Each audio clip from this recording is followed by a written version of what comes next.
ज़िंदगी में हर इंसान चाहता है कि उसे इम्पोर्टेंस मिले, उसे रिस्पेक्ट मिले या उसकी प्रेज़ेंस भी किसी के लिए मायने रखे। लेकिन कई बार रिश्तों में ऐसा होता है कि हम किसी की प्रायोरिटी नहीं बन पाते।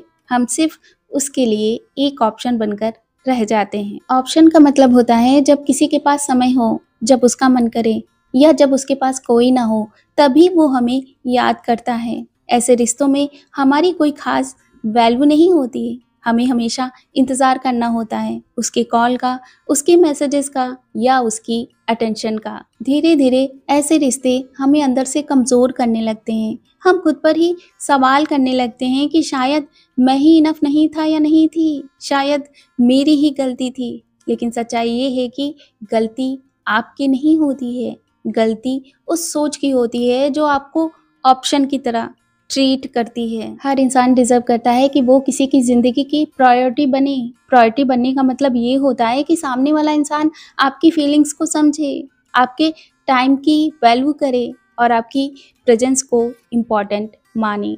प्रायोरिटी बनने का मतलब ये नहीं कि हर समय वही इंसान आपकी ज़िंदगी का केंद्र हो, बल्कि ये है कि जब आपकी बात आए, तो आपको नज़रअंदाज ना किया जाए। अगर कोई बार-बार आपको ये एहसास दिलाता है कि आप उसके लिए सिर्फ एक ऑप्शन हैं, तो ऐसे रिश्तों से दूरी बना लेना ही बेहतर होता है, क्योंकि ऐसे रिश्तों में रहकर इंसान कभी खुश नहीं रह सकता। कभी-कभी अकेले रहना मुश्किल ज़रूर लगता है, लेकिन ये उस रिश्ते से कहीं बेहतर है जहाँ आपको बार-बार इग्नोर किया जाता है।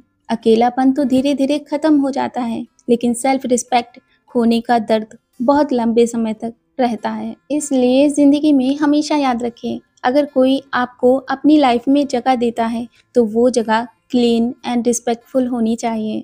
आप किसी की मजबूरी या बैकअप प्लान नहीं होने चाहिए। या तो किसी की लाइफ की प्रायोरिटी बनिए या अकेले रहना सीख लीजिए।